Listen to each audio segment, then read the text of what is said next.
welcome to episode 39 of Book Writing Tips, quick tips for new and seasoned authors, and I am your host, Alba Arango. Today's episode, I am going to do something that I have never ever done before. And don't judge me, but I am actually going to be reposting one of the episodes I had done earlier. But I have a reason for it, and I'm going to explain it right now before you're like, I can't believe that you're just like reusing old material. I am, but I actually have a really good reason for doing so. So here we go. This is my whole reasoning behind reusing one of my old episodes. I belong to quite a few writing communities on social media, and one of the ones that I belong in, I follow, is the writing community on Threads. Writing threads, author threads, I follow all of those. And one of the things I'm noticing now, we're getting towards the end of January of 2026, and I'm starting to see so many new authors that are getting frustrated. Because, they had the beginning of the year, I'm going to write my book in 2026. And they set this writing goal of like 1,000 words a day or 2,000 words a day, and then now, it's 3 or 4 weeks in and they're starting to wane. And now I'm starting to see people post stuff like, well, I only wrote 500 words today, but it's better than nothing, which is what I did yesterday. This is so frustrating. And I'm like, oh no, now it's becoming like a chore to them instead of that exciting. Where's that excitement that they had at the beginning of the year? So what I want to do today, because I did this, many months ago, I think it was like episode 2, is I want to talk about setting realistic writing goals, because writing goals, I think, are super important. But if you set unrealistic goals, things that aren't going to mess with your hectic life, then you're going to end up becoming very frustrated. And then the writing goals become more of a chore and something that you dread instead of something exciting and something that you want to do. So today I'm going to give you several different methods on how to write realistic writing goals. So stay tuned. Once again, it is a repost from before, so you may have heard this before, but it is always good to hear alternative writing goals to help you get that book done now in 2026.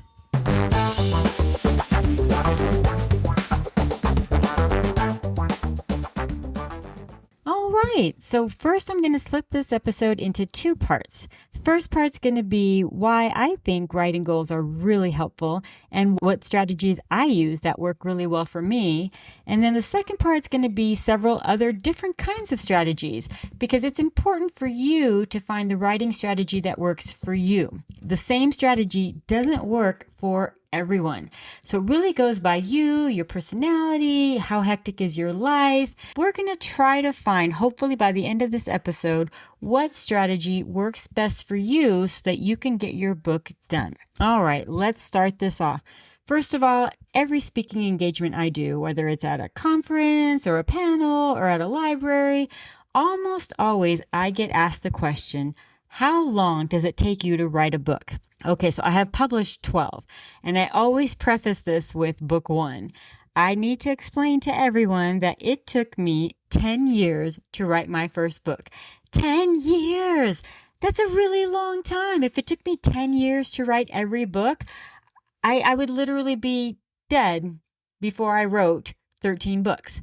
So I had to come up with the strategy that would help me get book 2 and book 3 and book 4, etc., done in a little bit more of a timely manner.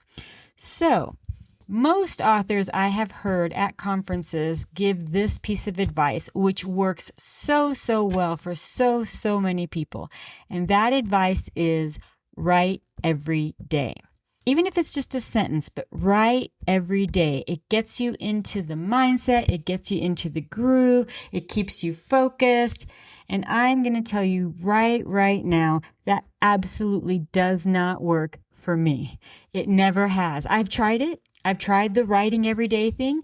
What ends up happening with me is if I miss a day, I get so frustrated and so disheartened that I can't do it. I just get too down, and that to me is detrimental, because now this thing I love to do, writing, now it's become like a chore. because I have to do it every day. And there are days I just don't want to. I had a rough day at work or whatever, and I don't want to write. I don't want to do it. So for me, the strategy that I learned, and it took me a little while to figure out this groove that works for me, is to set a word goal, but not a daily word goal, a weekly word goal. So what I did, I was teaching full time and I had, family and friend obligations. And I found that for me, setting a 2,000 word a week writing goal worked fantastic. I would start the work week off on Monday and end it on Sunday. So I had a little, chart, and I would do Monday, Tuesday, Wednesday, Thursday, Friday, Saturday, Sunday. And each day starting Monday, I wrote down how many words I wrote that day. And many weeks, it would be 0 for Monday, 0 for Tuesday, 0 for Thursday or whatever. And then by Saturday, I was like, okay, I really got to get this down. And then I would focus and I would get my 2,000 words down oftentimes in those last 2 days. But it worked because once I started doing that, I didn't feel that pressure that I had to write every day, but I still had the goal. So I would make my word goal and I would get through these books because I was diligent. I did it every week. And so every month I was cranking out a minimum of 8,000 words. And that way I was able to get my books done in like 4 or 5 months. Because again, I do write children's books. So my word count is usually between 32 and 40,000. And that worked really, really well for me. And that's what I actually need to do when I want to get a book done. I set that weekly word goal and it works so, so well for me. Now that doesn't work for everybody. So I want to give you some more strategies so you can see a lot of different ways where you can then get that book done. But before we get to those different strategies, I want to take a break and do today's crazy law / writing prompt. Here we go. Today's crazy law. Once upon a time in history, in Washington, D.C., it was illegal to catch a fish while on horseback. I love that. I loved coming up with the reason why it would be illegal to catch a fish while on horseback. First of all, I would love to actually watch someone catch a fish while on horseback. But what could possibly be the reason why they had to make that illegal? So there you go. That is your writing prompt for the day. I would love to, if you want to share it with me, please do so in the comments. But for now, let's get back to setting realistic writing goals. All right. One strategy for getting that book done and setting a goal is to set a word goal. There is actually a group on, I think it's the Kindle boards, called the 1,000 Word a Day Club. Set a daily writing goal is a great way to keep you focused and keep it in part of your routine. So it doesn't have to be 1,000 words a day, although it's kind of cool if you could write 1,000 words a day. You would really get that book done quickly, but it doesn't have to be 1,000 words a day if that seems a little too unrealistic. Set a goal of 500 words a day or 200 words a day, something that you know you'll be able to make, and you can always adjust it if it seems too little or too much. But setting a word goal is a great way to get that book done. That is what I do. I just set it every week as opposed to every day. So that is definitely an option for you as well, to set a weekly writing goal. If that doesn't work for you, because sometimes it takes you a long time to get your thoughts down on paper, then perhaps for you, a better strategy would be a time goal. So for example, write 15 minutes every day. Some days you might get 500 words down in 15 minutes. Some days you may only get 50. But writing every day with a time goal is a great way for people who have a lot of research and don't want to commit to the word goal every day. But I will caution you with the time goal. Make sure you set aside a specific time you're going to do it every day. So if you do have like a hectic schedule, you work all day. So your day is like you get up every morning, breakfast, get the kids off to school, you go to your 9 to 5, you come home, you got dinner, and then time with the kids, homework, etc.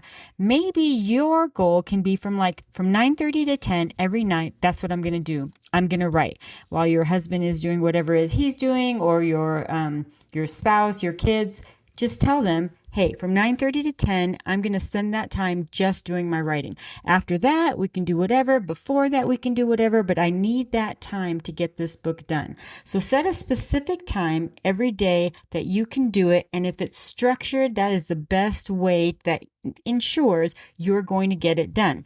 Now, if your home life is just crazy, I have known a couple authors that actually do it during their lunch break at work. So if you have an hour lunch break, you could do a half hour for food, a half hour for writing. Or if you have a half hour break, maybe you can do, stuff your face while you type, right? So you could do like a 15-minute goal every lunch break, but structure it into your daily routine so that you can make that time goal every day. Now, if neither of these seem like they're going to work for you, then here is yet another strategy. Try doing a chapter/scene goal. And this works really well if you are writing nonfiction. So if say that you're going to have one chapter about, physical activity, one chapter about nutrition, one chapter about, exercise, then write one chapter at a time and give yourself a deadline as to when you want to get that chapter done. So let's say you're going to do your chapter on nutrition. Give yourself until next Friday. By next Friday, I need to have this chapter done. And that way you get focused and you are focusing just on that one chapter on nutrition. And then you have a deadline of when you need to get it done. Same is true if you're writing fiction or memoir and you want to do a scene. Like, okay, I got to write that, beach scene. So I'm going to do that by next Tuesday. And that way it gives you a focus as to when you need to get that done in order to move on to the next scene or the next chapter. Okay, I hope you have gotten some kind of an idea of what kind of a writing goal might work for you personally. Is it going to be a word goal, or is it going to be a time goal, or is it going to be a chapter goal? But whichever one you choose, and you can certainly try different ones out to see which one feels right and works well with you, your personality, and your schedule. Well, it is time for this episode to come to an end. I hope this helps you out and has inspired you to keep writing and get that book done. And I hope, of course, as always, if you've enjoyed it, please, like, subscribe, comment, and I will see you for our next episode. Have a good one.